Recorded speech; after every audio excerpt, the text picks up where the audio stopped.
Welcome back नाज़रीन। अचो programme जे सिलसिले खे अॻिते वधायूं। गुफ़्तगू कंदासूं बांग्लादेश जे चूंडुनि जे हवाले सां। हिन सेगमेंट में बांग्लादेश जे अंदरि चूंडूं थियूं ऐं 12 क़ौमी असेंबली जूं उते चूंडूं थियूं।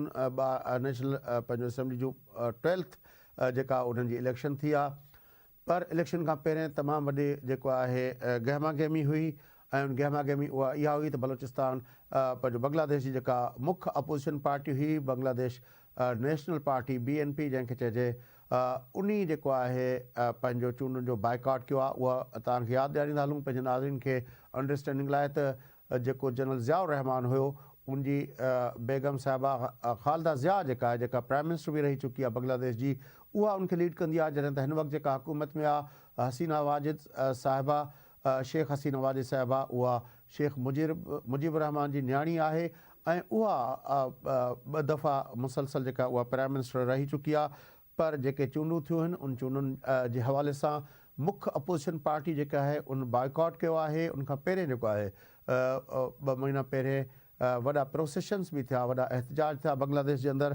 बहरहाल अॼोके चूंडुनि जे हवाले सां गुफ़्तगू करण लाइ असां ढाका में मौजूदु बांग्लादेश जे सीनियर सहाफ़ी जनाब फैसल महमूद साहब सां राब्तो कयो आहे। छो त फैसल महमूद खां उतां जी अपडेट वठूं था। वेलकम एंड अस्सलाम वालेकुम Faisal Mahmood. Walaikum assalam.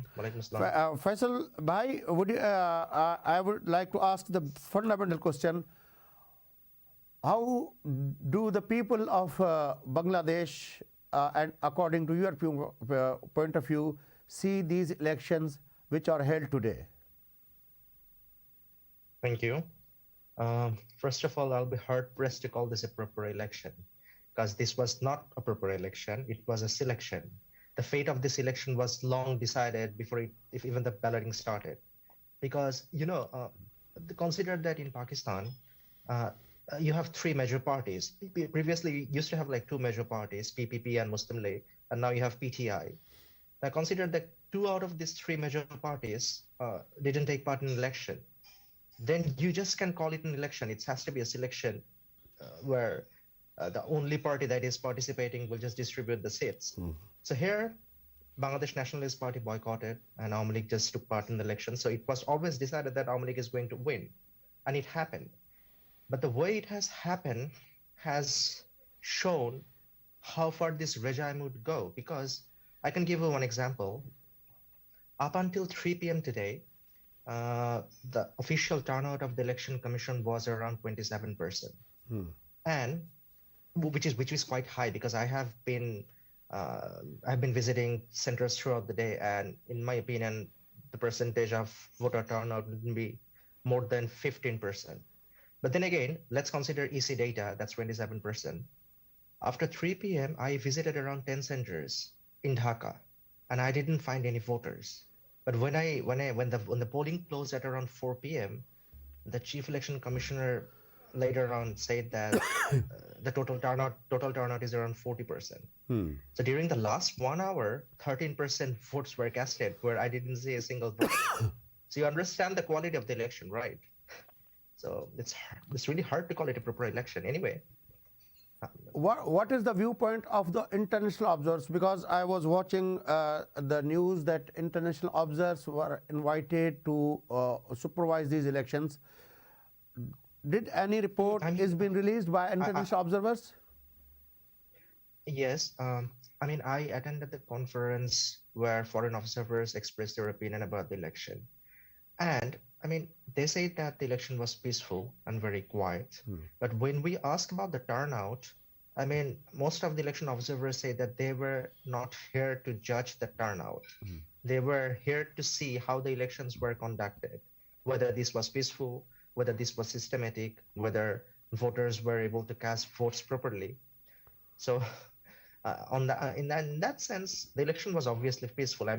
If you consider the past 2 elections, I think in 2014, around 18 people died. And in 2017, around 17 people died. But this time, I think there is just only 1 death. So, and there is no major violences. So if you consider that in that way, it was a very peaceful election, because it was an election without any voters. So, you do the math. Again, foreign observers do their own things, because First of all, the foreign observers who were given the permission to observe the election, they were selected by the government. Those who were going to be It means critical of the government, they were not given. they were not nominated by their respective governments.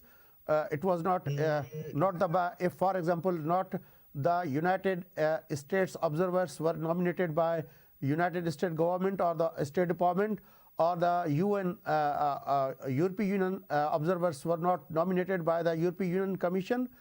They were not. What was the process of selection?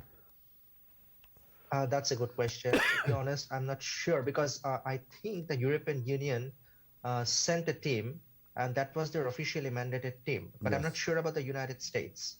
So in that sense, but European Union observers didn't give any observation after the election today. The Russian observers gave their election observation. The observer from the Gambia did so, from Palestine did so, but I haven't seen European Union given their reaction. So I have to wait for that. But then again, on your question, like, I'm not sure whether U.S. State Department sent any official observers here. Because I'm not sure at this point. Because I went through the reports and news that the U.S. government has already imposed sanctions on the government officials who were trying to restrict the fairness of elections. Yes, U.S. did that back in September.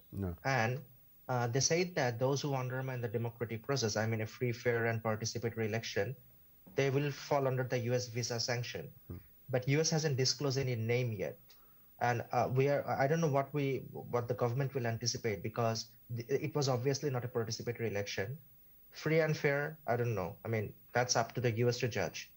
But I'm not sure whether any direct sanctions or U.S. observers are talking about any sort of sanction right now. Maybe that will come later. So how many people of the opposition parties are being arrested as far as now, for example, human rights organizations or other, because political parties claim much more about their workers arrested. But what are the reports from the independent groups of human rights? How many workers of the opposition parties are being arrested till now?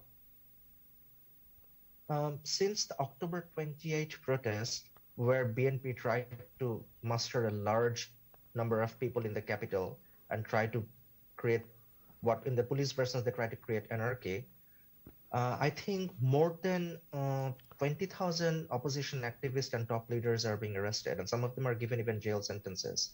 But if we have to take like the independent observers data, which is like Human Rights Watch from United States, or Amnesty International's, they say that around 15,000. But they published a report around 2 weeks ago and 3 weeks ago, and within these 3 weeks, more people were arrested. So I think the number is above 20,000.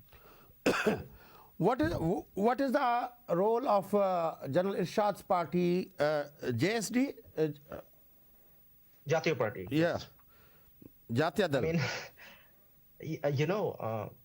In the last 2018 election, Jatiya Party took part as a part of the alliance of Awami League. So they were an ally of Awami League when they took part in that election. And after election, all of a sudden, they became the opposition, the parliamentary opposition.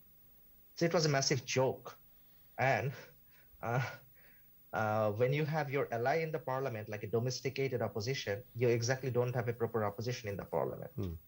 And I think Jatiya Party was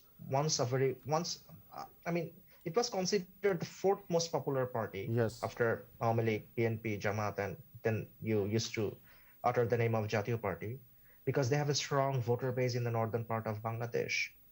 But I'm pretty sure I can guarantee you, if Jatiya Party fields a candidate on its own without the help of Awami League, it will not get a single constituency in Bangladesh, not even in their northern part. Okay. Let's move forward. Faisal Bhai, what will be the strategy according to your information? The opposition party, BNP, Bangladesh Nationalist Party, will what will be their strategy after these elections? Because as you told us that in October they tried to organize a huge protest in the capital, but it was dispersed by the government forces. So what will be their next strategy after these elections? What they say, what their leadership has announced till yet? You see, most of their top leaders, including the Secretary General, Mirza Fakhrul Islam Alamgir, is still in jail. And the leader, Khaleda Zia, is ailing and she's in hospital for the past 154 days, I guess. But And she has a son also. Yes, he is living in London because he has been given more than 15 years of prison sentence, I guess. So he cannot. He is calling the shots from London, but he cannot obviously come here and muster a lot of people and do protest here. But I mean, even though their top leaders are in jail, they have been able to at least continue their activities. Like they even declare hartal, which is like a complete shutdown, including this day. I mean, for the past 48 hours. And even though I didn't see much of their activists or leaders on the road today, only they brought out a small procession during the morning hours. But I think BNP has a lot of support of people. But to be honest, their wings are being cut. They cannot fly because most of the leaders are on the run, or either in the jail or on the run, and they're not being able to do any, I would say, massive protest or procession in the past 1 month. So I'm not sure what will be their strategy, because Sheikh Hasina is definitely going to be the prime minister for the 5th time, and there's a great chance that India will definitely congratulate her and accept her government for as it is, and then the Western governments might follow the suit. Russia and China will obviously follow the suit. I've heard what Russian observers said today. He said that it was a completely legitimate election. So when the Hasina government gets the legitimacy from all the powers, then there isn't much to do. I mean, she will sustain for 5 more years, obviously. Well, thank you very much, Faisal bhai, for joining us. Sai Faisal जो गुफ्तगू ते तव्हां खां तबसरो वठूं था, पाकिस्तान जे चूंडुनि ते बि पोइ ॻाल्हायूं था, वक़फ़ो वठूं था। नाज़रीन, बांग्लादेश जी सूरत हाल जे हवाले सां जेका चूंडूं थियूं आहिनि उन्हनि खे खां पहिरें मुख़ालिफ़ धुर हुकूमती पार्टी जे विच में जेको मामला हुया ऐं अॼोकी चूंडुनि जे बारे में तजियो तव्हां ॿुधो। ढाका मां बांग्लादेश जे सीनियर सहाफ़ी फैसल महमूद असांखे ॿुधायो। वक़फ़ो वठूं था, वक़फ़े खां पोइ मोटी अची इन मामले ते ऐं पाकिस्तान जे चूंडुनि जे मामले ते साईं सोहेल सांगी साहब जो तजियो तव्हांखे ॿुधायूं था। असां सां गॾु रहिजो।